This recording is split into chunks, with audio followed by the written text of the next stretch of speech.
I'm Alex Hunt and we're here in one of the UK's greenest cities, Brighton. Electing the first Green MP, several green flag parks and boasting an award-winning eco-friendly bus service, if you want to be green, Brighton's definitely the place to be. I've been working in eco-refurbishment in this city for the last 5 years, helping people to make their homes more energy efficient. By reducing their heat loss and their electricity consumption, they're able to reduce their carbon footprint and save money. In December 2012, Brighton and Hove Council, working with Brighton and Hove 1010, the Green Building Partnership and the Low Carbon Trust, won a government grant to run a scheme in the city called the Green Deal Pioneer Places. This scheme was set up to show people how to improve the energy efficiency of their homes and properties. It's also to promote the Green Deal, which is the national scheme to help people pay for these improvements through savings on their energy bills. As part of the Green Deal Pioneer Places, we were able to give 100 homes in Brighton and Hove a free energy assessment. From these 100 homes, we selected 10 houses to receive up to £10,000 home energy efficiency improvements for free. We followed the story of 3 of these houses from start to finish. This is one of their stories. I'm Sarah. I'm Rory. And we've got 2 boys as well that live here, which are Zach and Miles, and Miles is 18 months and Zach's 5. We moved here about 3 years ago, and the main reason that we bought this house was because we really like the garden. We've got a very big garden. And it's just perfect for having young children. You know, they've got a big area to play in and we grow vegetables and that kind of thing, so it's nice, isn't it? We try and be as green as we can, don't we? We recycle, you know, we've got a composter in the garden, we've got 2 water butts, we've got our own fruit and veg. So we do try and be as green as possible, save a reasonable amount of energy, and you're always turning lights off that I leave on, aren't you, and things like that. I mean, it is becoming more expensive, isn't it? Energy and gas and electric. Our bills have gone up probably a couple of times in the past year, especially this winter where it's been so much colder and we've had to have the heating on much more often. So yeah, hopefully it'll be nice to save us a bit of money. We knew if we got the loft insulated, then it would save us money. We knew if we had the cavity walls done, it would save us money. We knew if we had a new boiler, again, it would save us money, but it's all cost prohibiting because we couldn't have afforded the initial outlay costs to pay for that, to save the money. Like Rory said, it would be nice to just get everything done and out of the way, and fingers crossed it won't take too long to get the work done and finished. So here we are at Sarah and Rory's house, and some of the problems they've got are cavity walls that are currently uninsulated, a loft that has very little insulation in it as well, but it's very key to having enough storage space for the family, and an inefficient boiler. So what we're going to do is replace that boiler with a new gas condensing, high efficiency, gas flue saver integrated system. We're going to use a loft zone system in the attic and up their insulation from the current 50mm to 300mm. And we're going to fill the cavity walls that are going to reduce the heat loss through those walls by about 3/4. So all in all should make the house a much warmer and cheaper place to run. Made good progress this morning. We've been taking up the old insulation, which has gone past its sell-by date, so we thought it'd be best to take out and renew all of it in total. So today's progress will generally be taking out the old insulation and replacing it with new.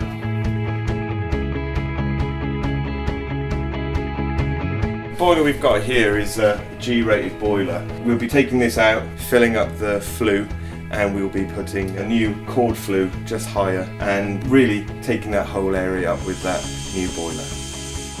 So from yesterday we've replaced the insulation with 100mm of earth wool. Now today we'll be fitting the loft zone, which is a structured system which enables you to build up the insulation even more.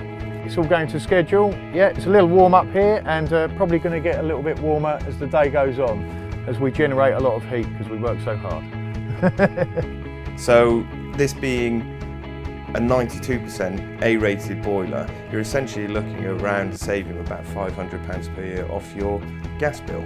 The work's been going really well so far. The boiler's already installed, that's all done and dusted. They're just doing the loft insulation at the moment. I think they're about halfway, 3/4 of the way through, and they're hoping to be finished probably tomorrow or Friday. And it's all gone really well. We haven't really had any problems. It's all been, you know, very quick, very simple, and yeah, very, very good. So as you can see, we've completed the first Green Deal loft zone system. On the top here, we have a chipboard covering. Underneath that, we've got 300mm of Knauf loft insulation made from recycled glass, which brings it up to the correct level. Now we've put the decking down, the guys are starting to put the loft contents back in. It's going to be filled right up, the load won't be a problem, and happy days.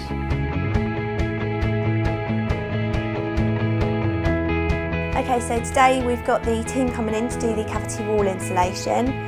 We've got all of the scaffolding up around the outside so they've got access to the hole upstairs. They think it's going to take a day, and then as far as I'm aware they're going to drill some small holes around the outside, which is just going to go into the pug between the bricks, and then they just pop a little scope in there and they just basically fill it with foam just to block up the cavity in effect, just to stop all of the cold air coming in and out. And they'll just do that all the way around the house, and then afterwards they'll come along and plug back up the holes in the pug, just to make sure that it's all sound again. So here we are at Mile Oak Road. All the work's completed, the scaffolding's down. Let's go and see Rory, Sarah and the kids. So here we are in Sarah's kitchen with Rory in the conservatory looking after the kids. Yep. One of the first things we did in the building here was to replace the old inefficient boiler with a new Alpha Intec integrated gas flue saver. How did all of that work go, Sarah? That work was absolutely fantastic. I couldn't believe how quickly it was all done. You know, how fantastic Marcus, the plumber that installed it, he was absolutely brilliant. I was expecting to kind of have 2 days with no boiler, no hot water, no heating. That actually never happened. Every night when he left we had hot water. Yeah, I was very, very impressed. And I mean, the new boiler is fantastic. Really good, you know, we turn on the taps and the hot water comes out straight away. It's like magic. So here we are in the finished loft with the new deck and all your new storage space. So how did all the fitting go? Yeah, it was fantastic. It was done so quickly. It was like 4 days of kind of solidly being up here. But we're just so pleased with the results. We wanted the loft insulation done, but it's something that we could never have had done because of losing the storage. And I mean, as you can see, we've lost no storage, and we've actually ended up gaining more because where they've overboarded over the beams, it's just absolutely fantastic. We're really, really pleased with it. So Sarah, we've got the cavity wall finished out here, the insulation put in. Should reduce your heat loss by about 3/4, so keep you nice and warm in the winter. How did it all go? It was all actually really good. It didn't take too long particularly. I was really surprised. They came in and I think they started at about lunchtime, and by about 3 o'clock they were done. So literally they just got in, they filled up the house with these kind of little foam balls, and that was pretty much it. Yeah, it was very quick, very efficient. So have you had any responses from your friends and family? Yeah, I mean, we've had a couple of people that have come round because they've seen the scaffolding up and have wondered what on earth's going on. And people that have come round and have seen the boiler have been like, oh my goodness, that's a really big boiler, and I've been trying to explain to them, you know, why it's so big and what it does and stuff. People that we've spoken to about the green deal have been really positive and are really surprised at the amount that you can actually get done on the green deal, and you know what it can do. So yeah, I mean, it's been positive from that point of view because everyone we've spoken to is kind of really interested in getting the green deal now. So Sarah, having gone through this whole process, what advice would you give to any other householders considering the Green Deal? Just kind of be prepared really, because when the builders come in, it doesn't actually take very long and it's not a huge amount of inconvenience, but there is some. But if you have everything prepared for them beforehand, it's not actually a huge amount of disruption. And I guess, you know, when you weigh up the amount of disruption compared to the savings that you're going to make, you know, a couple of weeks disruption isn't really much to give up, is it? And hopefully, you know, because of this, we're going to be very warm this winter. So definitely worth it.